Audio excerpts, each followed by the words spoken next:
the resource scheduling. Okay, so from here we can do back to the instruction. This will be related to the resource schedule. Okay, the first part. So that we can see like, okay, if we decide to change the scheduling, we will not have fixed capacity agent of 5. Okay, we're gonna try changing and see how it impacts the performance of the model. Okay, so from the same model that you have, okay, now let set it as model 2B. Okay, so that you still have the old one that you did for 2A, but now we're gonna move on to 2B. Okay, so save the model and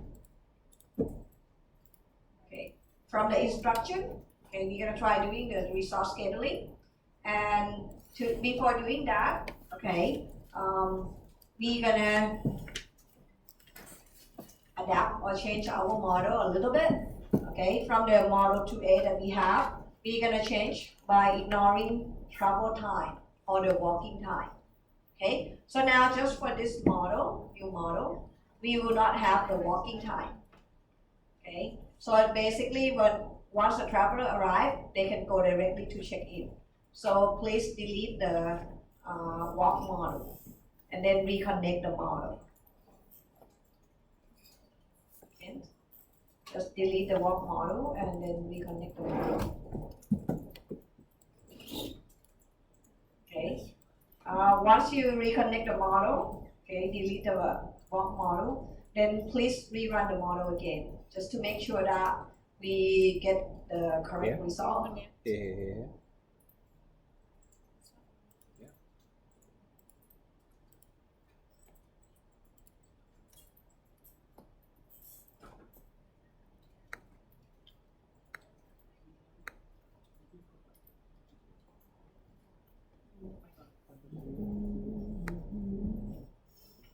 This is class number 5, yeah?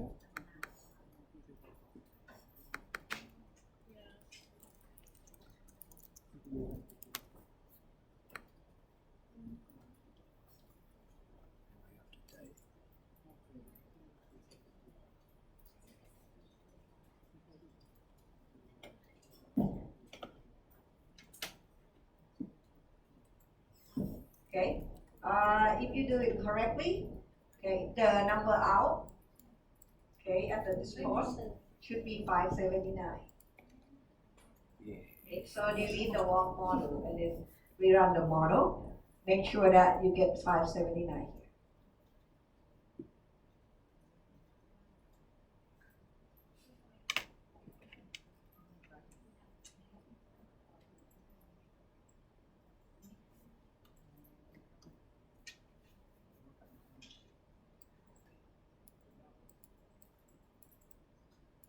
Everybody okay with this? 579, okay? So what we're gonna do, okay, take a look back here. So what we're gonna try is that instead of having 5 agents at all time, okay, now we're gonna have the new schedule for them. Okay, the terminal run from 6 a.m. to 10 p.m., which is 16 hours. So what we're gonna do is we're gonna have different number of agents at different time. For example, 6 a.m. to 8 a.m., that will be 3 agents. 8 a.m. to 12 p.m., that will be 5 agents. So we're gonna try to change that. Just keep in mind that for the simulation, we only specify that we're gonna run for 16 hours. So it's not really know that the first hours is 6 a.m. It's only know that, okay, start from time 0 and go run for 16 hours. So it's just for us to know that and specify it correctly. For example, 6 a.m. to 8 a.m., that's basically 2 hours. Okay, and then 8 to 12, another 4 hours, and so on, until we reach 16 hours. Okay, to do the scheduling, okay, before we start specifying all the number, okay, the first thing that you have to change and make sure that it's correct is that we will need to change the hour per day in the run setup. Okay, because this one now is become important. Because now our hours per day is only 16 hours, not 24. Okay? And once you do the scheduling, it's important to specify the right number of hours. Why? Because when we do the scheduling, we have scheduled for resource for 16 hours, right? And if we run the model more than one day, so let's say we run 32 hours, right? Once it gets to the 17 hours, the model will know that this is the second day, and it can repeat the schedule that you have for 16 hours. If you don't specify that, you leave it at 24, it will not know, right? So it will say that, oh, 24 hours, that consider one day, and then that means 8 hours after the 16 hours, the first 16 hours will not have the schedule. So it will get confused. Okay, so you have to make sure that the schedule is correct in terms of the hour per day.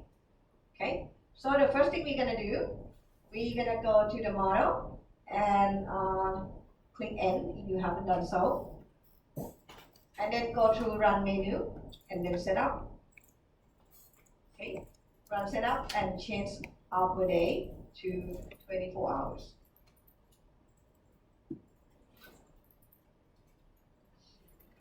Okay, now we change to 16 hours. Okay, change the hour per day to 16 hours. And then click OK. And now we're gonna go into the resource table. Do you remember resource table? We used to say that the agent has peak capacity of 5. So that's no longer true, right? We're gonna have the schedule for them. So for the second row, the second column, the type, click on it, and it has 2 options: fixed capacity or based on schedule. So now we're gonna check, click on based on schedule. You can see that once you click on based on schedule, the third column will change to schedule name, and we have the number 5, okay, from previously. And you can see that now it will be highlighted in yellow, just to show you that this is not correct. Okay, the schedule name should be the text, not the number. Okay, so in here, double click in this cell and then change the schedule name. So let's say we're gonna say agent schedule. Just put any name that you like. Okay. We'll specify the schedule again. This one is just to say that for the resource name agent, okay, the capacity will be based on schedule, and the schedule is based on the schedule name agent schedule. Okay, and the important thing here, another one to specify, is the schedule rule. Okay, right now it's wait, but if you click on the drop-down menu, you'll see that there are 3 options: wait, ignore, and preempt. Okay, so there are 3 options. This is just the way how to do the schedule. Okay, for example, let's see how is it different. Okay, based on the example. So let's say that you want to schedule your employee to work. Okay, for each hour, you're gonna work. Employee has to work for 50 minutes. Okay, and then they will get the break of 10 minutes. Okay, let's say that that's the normal schedule you want. Work for 50 minutes and then get a break of 10, and then work another 50 minutes, get the break of 10 minutes. Okay, so let's say that, okay, your employees start working. Once it hit the time of 50, they're supposed to get the break, right? Unfortunately, okay, at the time of 50, your employee or your resource is still serving the entity or the customer. Okay, if it's in service industry, you cannot tell the customer that, oh, it's my breaking time, and then you let customer wait, right? You usually have to complete the work for that customer before you can take a break. So let's say that at time 50, you have customer, okay, with the resource. So the resource still have to serve the customer. Let's say that it served customer and it's done at time 55. Okay, at time 55 is done, so customer leave. Now you have the time to break. right? If your schedule rule is wait, okay, employee will start taking a break at time 55 for 10 minutes. So it will be done at 5 past the first hours. That makes sense? So they still get 10-minute break time, okay? However, if you use ignore schedule rule, okay, employee help the customer at time 50, still help customer until 55 is done, right? Employee will have to come back at the end of the hour. So this means that they will have only from 55 to 60 to break, and then they have to come back to work. Okay, so ignore means that they don't care about the time that they lose for the break, okay, while they have to serve the customer. That makes sense? So wait, employees still get the same time, breaking time. Okay, they just postpone the time that they will get back to work. But if it's ignored, then the time that they lose for the break will be losing. So they have only 5-minute break. Okay, that usually be the rule when we use for service organization, because you cannot just leave the customer while you're serving the customer. However, for the production, you can also schedule your employee, right? The production is usually use the preempt schedule rule. For this one, so at time 50, employee is supposed to break, right? Even though it's still, the employee is still working on the machine, the product, it will take a break. Okay, so at time 50, it will take a break no matter what. Okay, and the product or the entity still have to wait until the employee is getting back after 10-minute break, and then they will work on the product. That makes sense? More like in a factory, you're working and then it's time for break, you stop everything. So the product still be at the machine, okay? You take a break and then you come back and work on the product. That makes sense? So that's the difference between the schedule. Okay, so you can choose the one that match with the characteristic of your schedule. Okay? In this case, we're just gonna assume that we're gonna use wait. Okay, so it means that employees still have to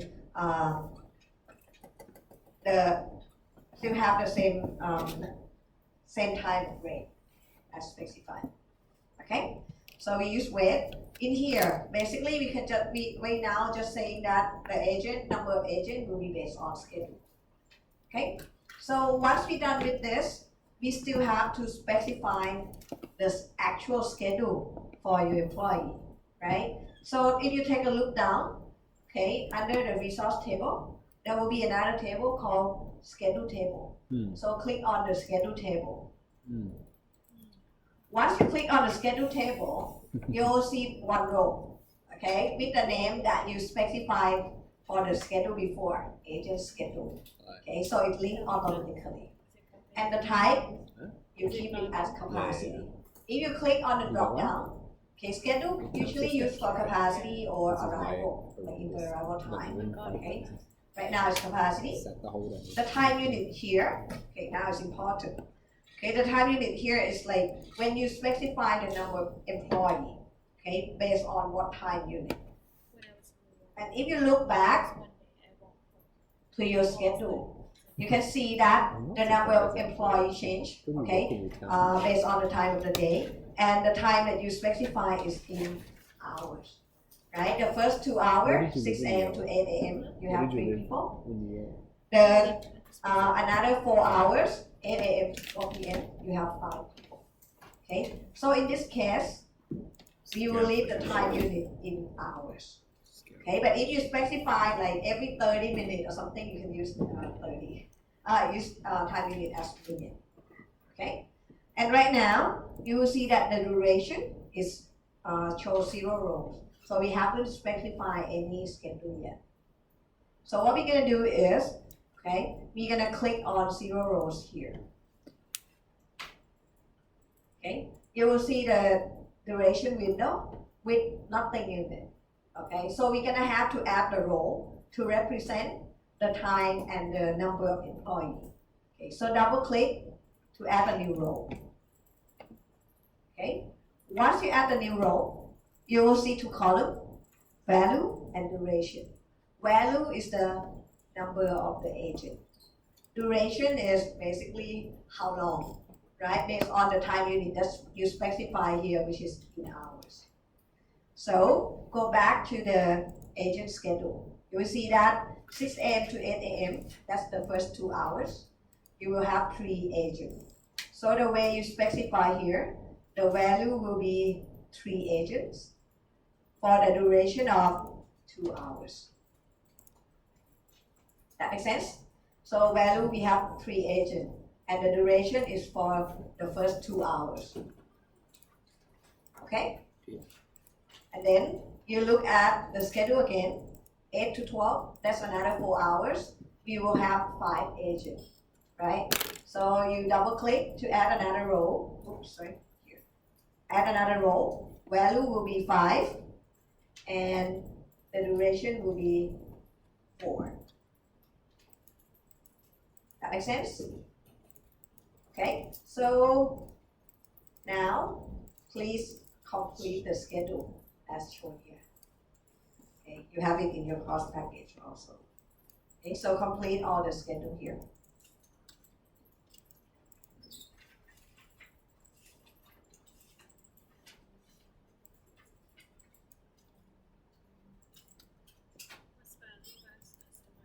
Value is number of checking agents.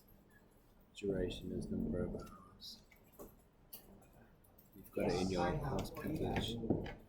You have only value, no duration column. Try to like doing, sometimes the duration column may be too small. So try whether you can expand it. Go take a look. Can you? Okay. Yeah. So sometimes it can happen. I am sorry.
All right. Is everybody okay with this? It's specifying the resource. Okay. If you are all done, then you can click the cross button so to close it, the duration. Okay, and now it will show 6 row duration. Okay, so it show like all the information that you put in. Okay, and that will be pretty much it. So set the model. This is model 2B, and then you can try running the model. Okay, you will not see much because we don't really animate the resource yet, but you will see, I'll show you later from the number PC that is show us a little bit like how is the change of the staff happen. But if you look briefly at the queue, you will see that it's actually getting worse when you have less number of people, okay, comparing to 5 at all time. So the wait until it's done, then we'll examine that.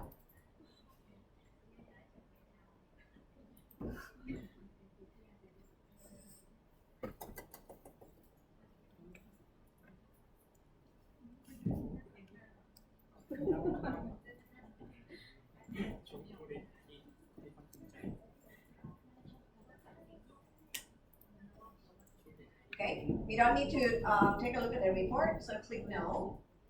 And if you finish running, take a look at the result. So we can see that the queue start to build up actually earlier in the stage. And you can see if you compare back to the number BC, okay, at the beginning, the first 2 hours, we have 3 people, right, 3 agents. So just a little bit at the start, and then after that, all 3 agents have to work at the same time, at all time. Okay, and even they're doing that, the queue start to build up. So it's kind of show that, you know, having 3 people for the first 2 hours, probably not enough. Okay, and then you'll see that once the third hours, we start to increase the number of agents to 5. Okay, they have to work at all time for a little bit, and then the queue start to clear out because we have enough number of agents. Okay, and then I think at 12 we reduce the number of agents to 3 again for 1 hour. You can see that three people is not enough, right? Because the queue start to build up again. Okay, and then we get the number back to 5, but they have to work almost at all time, okay, to clear the queue, and not really enough because we can still see the queue. And then how at the end of the day, we start to reduce the number of employees to 4 and then to 3. And you can see that once we reduce the number to 4, okay, queue go down and then start to go up again. And when we reduce to 3, it's even worse. Queue is going back and actually this is accumulating. So this definitely show that having 3 people at this time is not enough. Okay, 4 is still tricky. And then with this, now we can try with different schedule, right, to see. And this could mean that we probably need 5 people, okay, how at the end of the day. But we can try that later. But this one is just for you to see how we can use the scheduling, okay, in the simulation. And this allows us to have more flexibility in terms of the number of resources that we're gonna have, okay? That makes sense for everybody? Do you have any question? Okay, so it's quite easy, okay? You just have to like be able to specify the schedule and then run it to see the result, okay? The second part of the lab 2B is actually for input analysis, okay? And if you flip through the your cost package, okay? After lab 2B, you will see exercise 3. Take a look at this. Oh, this is gonna be our homework. You've gotta be kidding me. Okay, you will start to see exercise 3, model modification, which will be due next week. Okay, for this one, okay, please just read the instruction and modify the model. Basically, I asked you to modify the model and then run the result and kind of write up some of the analysis that you have. Just for this You have to download the program. homework, okay, please submit it as a hard copy. So print it out, so you don't have to print out all the report of the model. Just select the one that are more important. Okay, you can actually build another table and then just put in the number that you think is important. Okay, and then just print it out and submit at the beginning of the class, next class. Okay, for the model, again, you can work with your friend, whatsoever that you like. Okay, the model, use model 03 1-01, which is the first lab that we used last time to be the starting point, okay, and work on it. Okay, but the write-up, it has to be your own work. Okay, the model, you can work with your friend if you like.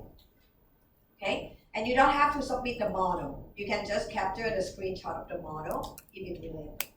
Okay, all right, and I think because for the time that we have, okay, I don't think we're gonna be able to finish the data collection and input analysis slide.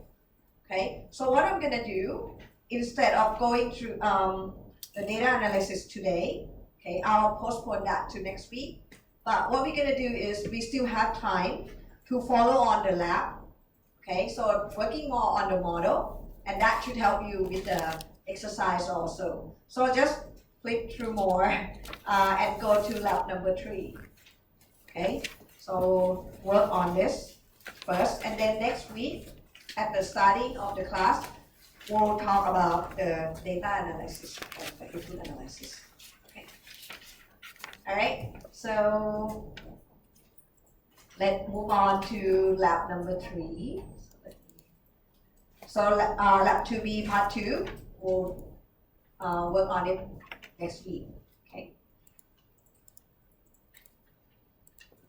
So now we're gonna go to week 7.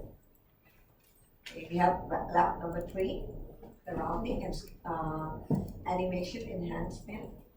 So we go to that.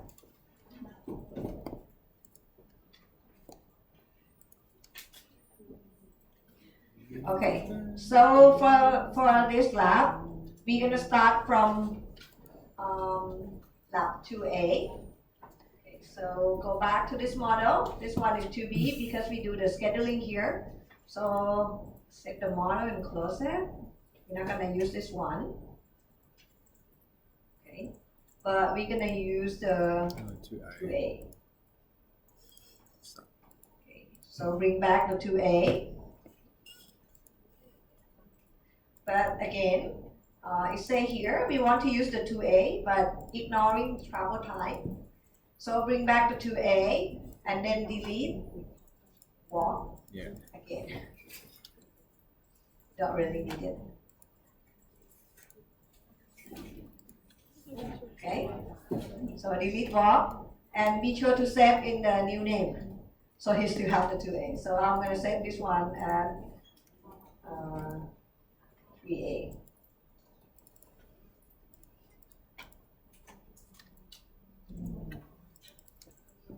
Okay, so save it as 3A and run the model just to make sure that it's okay. Oh, this one, we haven't changed the entity picture yet, so please change it. So that reminds you how to do it again.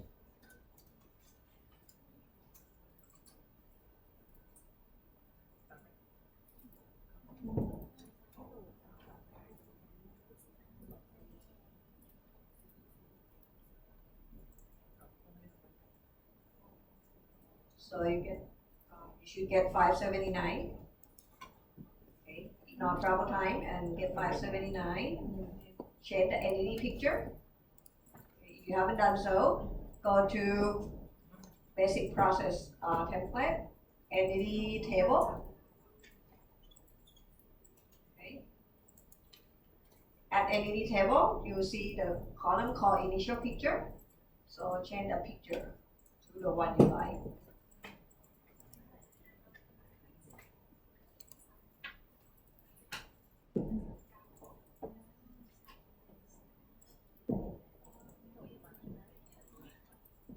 So remember how to change the picture?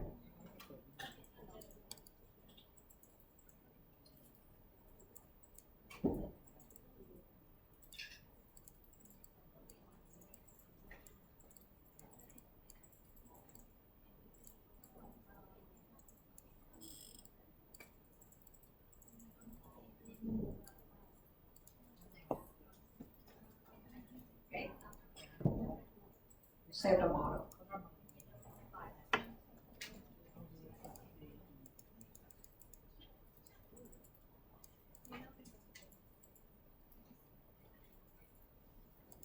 Is everybody okay?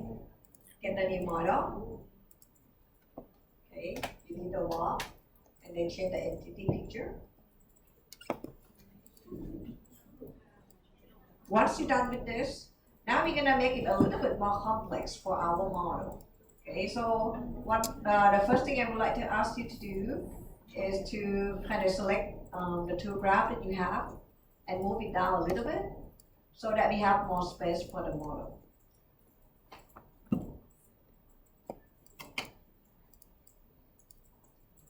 Okay.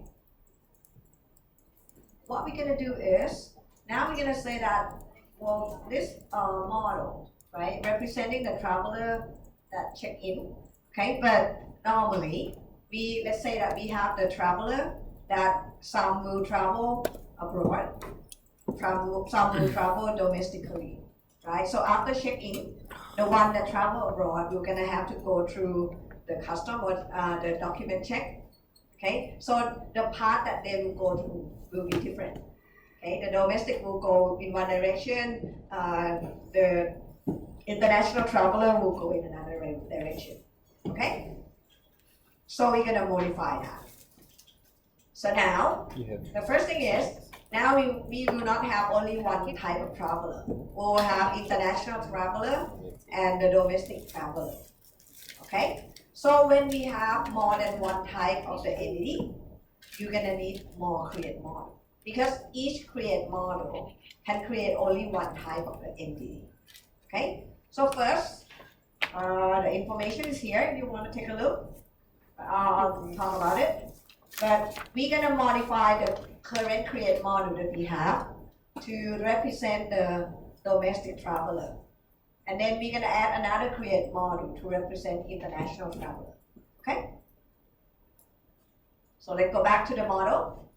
So for this one, traveler arrive, we might add the name, say domestic. So it's easier, okay? So domestic traveler, and we're gonna change the entity type, okay, to domestic traveler.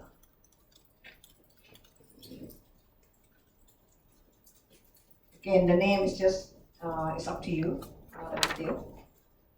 But now this create module will create the domestic traveler, okay? And let's change the inter-arrival time, okay, instead of exponential of 1.6 minutes, we're gonna change to exponential of 2 minutes. Making it a little bit longer because we're gonna have another type of the entity that coming into the system. Okay, so I'll change the name of the module, the entity type, change to domestic traveler, and the value for random exponential is 2 she minutes. said Click OK. the entity type is one. And for this one, So put a space, for the domestic and a space traveler, in between. we will use the picture as a man. Okay, so let's change the picture. So now go back to the entity table. You will see that we will still have No, the you should traveler notice. here. Okay, so actually we don't need it anymore. Okay, so we're gonna highlight the whole row. Okay, actually we can leave it for Yeah, now, how to get so there. you don't get confused. Let's say that the second row will have the new entity type that you just put the name in. Okay, domestic traveler. Change the initial picture, okay, to be a man. So picture.man. The reason that I will have different picture for each type of traveler so that it will be easier for us to track what is going on. Okay. All right. So change the picture to man, and then we're gonna add another create module. Okay, that will create the international traveler. Okay. So to add the model, you can again drag the create model, or you can try copy. Okay, copy the model that you have. Okay, Control T. It's the same way of the function that you use. And you can see that if you just You got it? copy it, Okay, what happened is that you will see that you will have like yellow highlight for this because the two module has the same name. So it's not allowing you to do that. So once you're done copying, okay, just click on the second module and then change the name.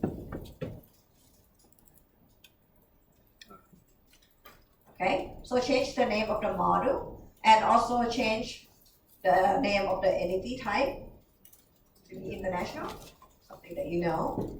And for international traveler, you have in the arrival time follow exponential distribution with the mean of 8. Okay, so that means we're gonna have less international traveler coming into the system. Okay, so on average it's about 8 minutes per person, but for domestic it's about 2 minutes. Okay, and then once you're done with the create model, please change the entity picture for the international traveler to woman.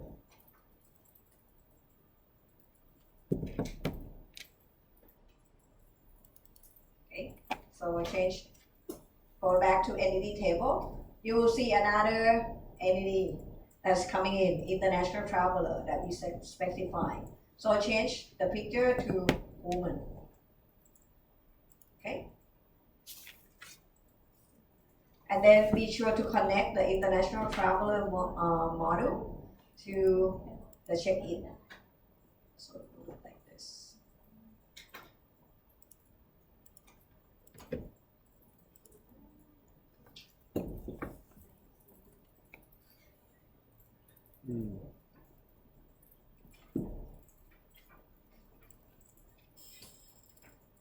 So that makes sense for everybody? Okay, once you all add this, just try running the model. Okay, save and run the model to see that it can still running.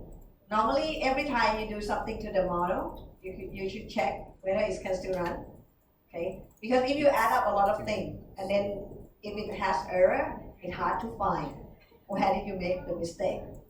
Okay, and now if you make it do it correctly, now you will see that you will have two types of picture.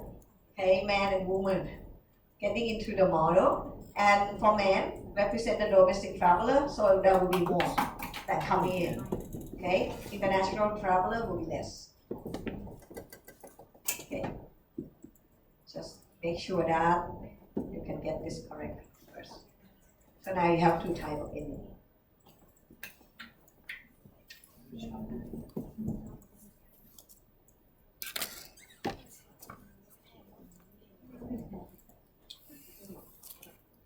Those mints are very good.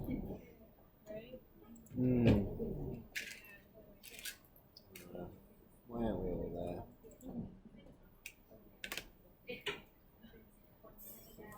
Okay, What's once the you're number? done, let's check the Oh. number out to see whether it's correct or not. Oh, why is it wrong? Probably mine's wrong. I was only paying half attention. So you should get about 558. Okay. What's wrong with Make you? sure that everybody gets Something to wrong with this. check-in? What? Zoom in, zoom in. What does this one say? 470, 1 hour. Oh, everything's different.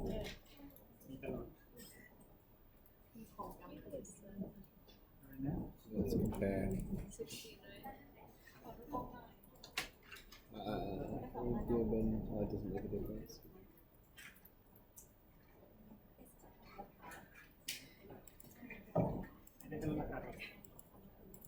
This row is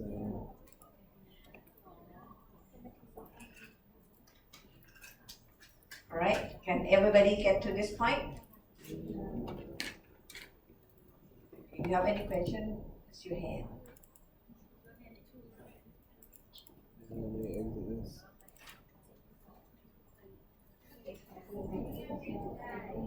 Yeah, it's all the same.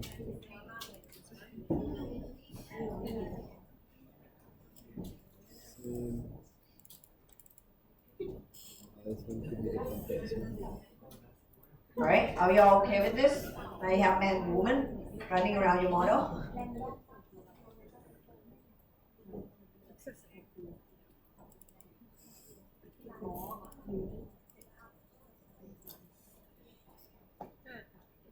that the right now?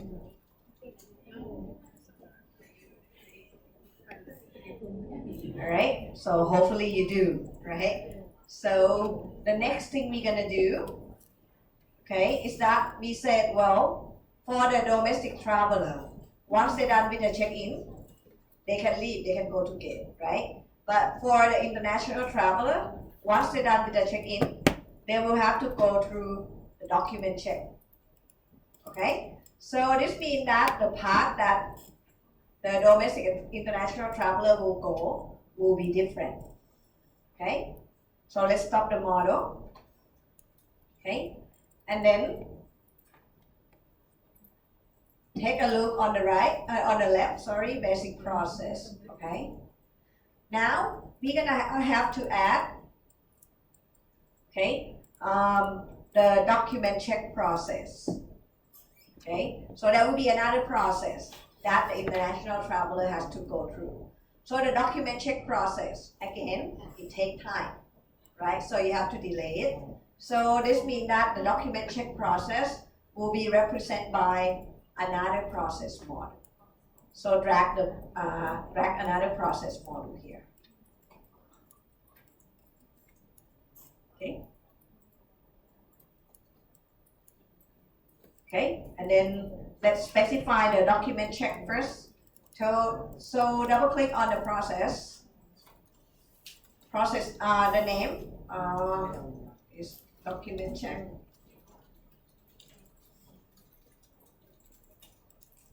Okay, and for document check, again, we need to have the employee or the resource to do the checking, right? So the action that we're gonna use will be cease, delay, release. Okay, and the resource that we're gonna use for document check will be another type of a resource. We will not use the agent. Agent will do the check-in. Okay, so we add the resource.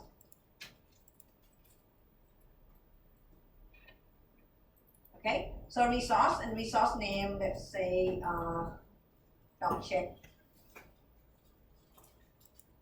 agent. Okay with this, doc check agent. And the unit to cease, release, also one. So one entity or one traveler need only one doc check agent. Okay? And click OK. So now we say, okay, entity that going down to this process, document check.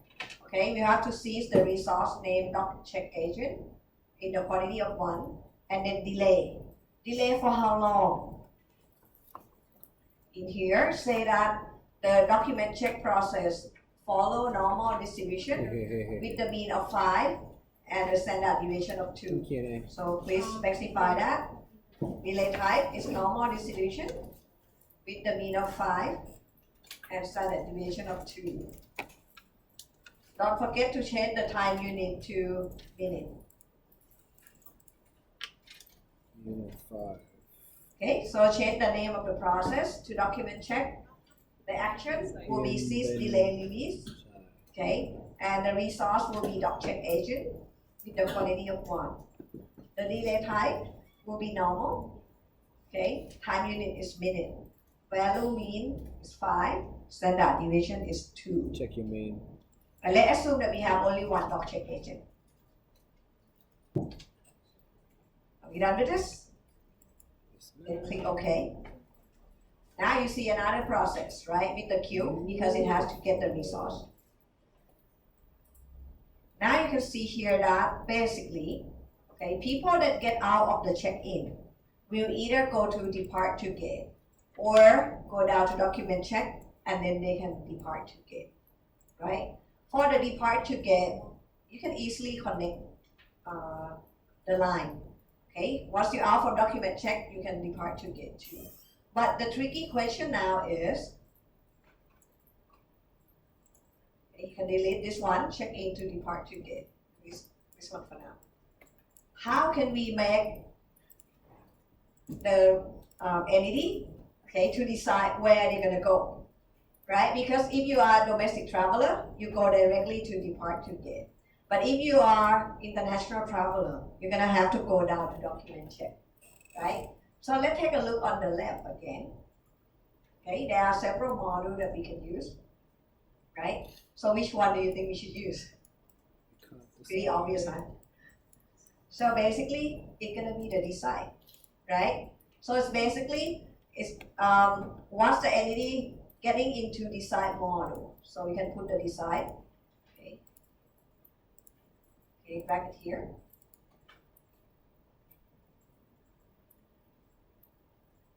Okay, drag the design model, okay. Before we doing any connection, let's take a look at the design model.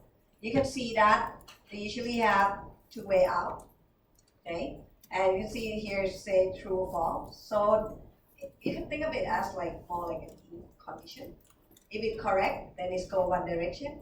If it's false or incorrect, then it's go another direction. Okay? The design can be different way. Okay? So let's double click on the design. Okay?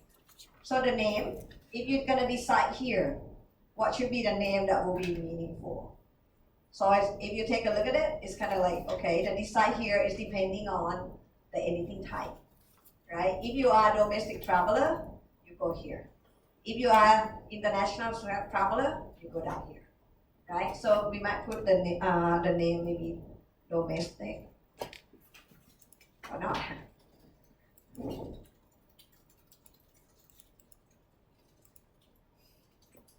Okay, and the type here is very important.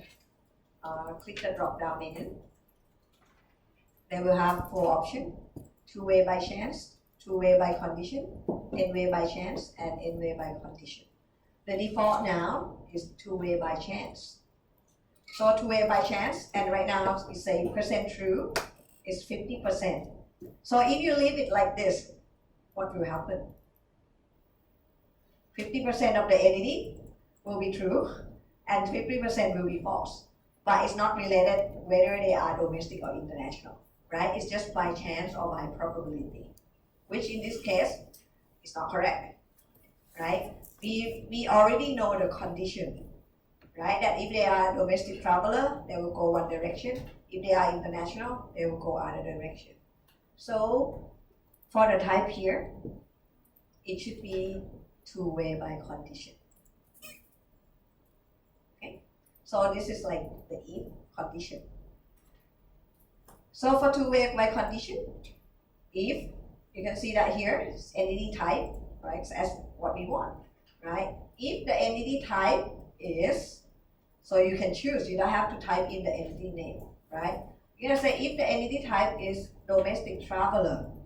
So if it's true, it will go out here. If it's false, it's go down here.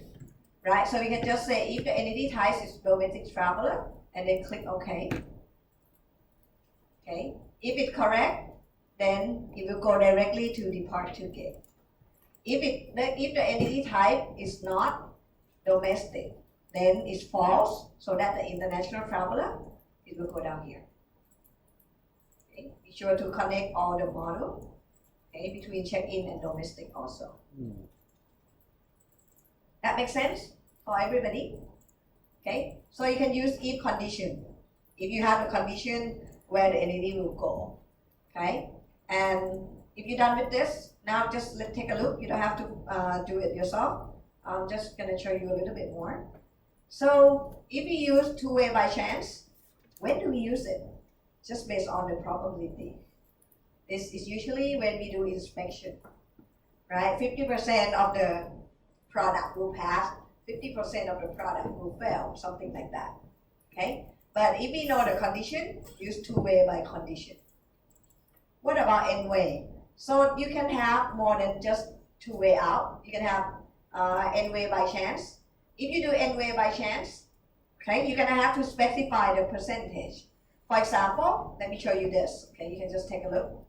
Let's say I'm gonna say that 30% will go in one direction, another 20 will go in another direction, and the rest, 50%, will go in another direction. So we have 3 ways. If I do that, okay, you will see that now it will show 1, 2, and 3 hours. Okay, so 1, 2, 3, 30%, 20%, and then 50%. Okay, we can do if by condition also. Okay, in way, but we don't have to do that. Now we're gonna do just 2-way by condition, and the condition is entity type is domestic traveler.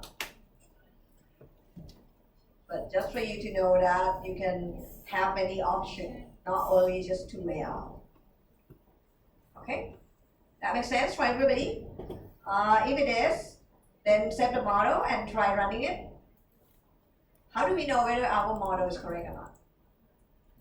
Briefly.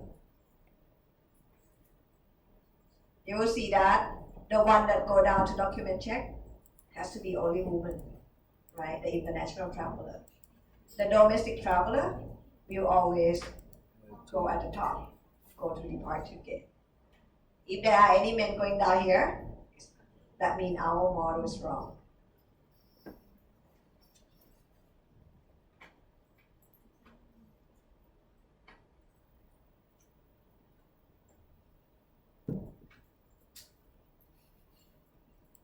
That makes sense for everybody? Okay, so now we learn another model, which is the decide model. And at the decide model, okay, this one has no time associated with it. Oh, geez. Okay, so in the computer mind, there's no time. It's just that the way that where entity gonna move. The time will occur at check-in and document check. Okay, no time to decide. So you can think of the check-in and domestic, the decide model is actually the same one. It's just the way that allow you to have 2 directions that it's gonna go out. Okay?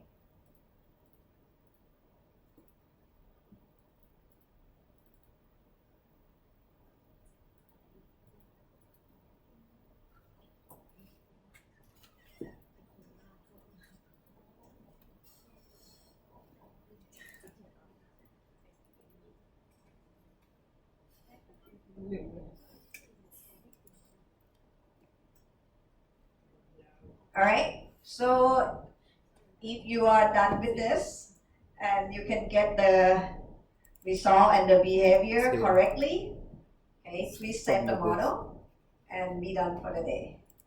Next week we'll continue with data collection and input analysis, and then we'll go back to the model. Check. Okay. Says you are done. But if you have any question or any problem, you want me to take a look at it, then you can raise your hand. Seize delay release, huh? But if you can get it, then Meaning be sure to save the action, model. action.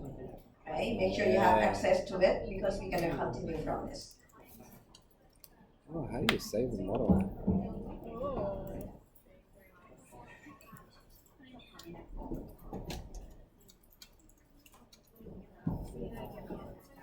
Yeah.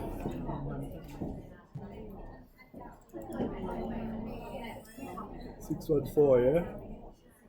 I actually quite like this class, to tell you the truth.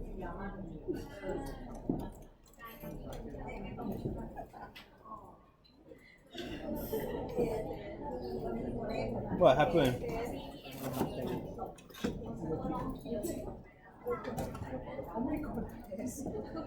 I'm so sorry. I thought they interested in you. This is your Valentine's Day. People who want to meet you for Valentine's Day.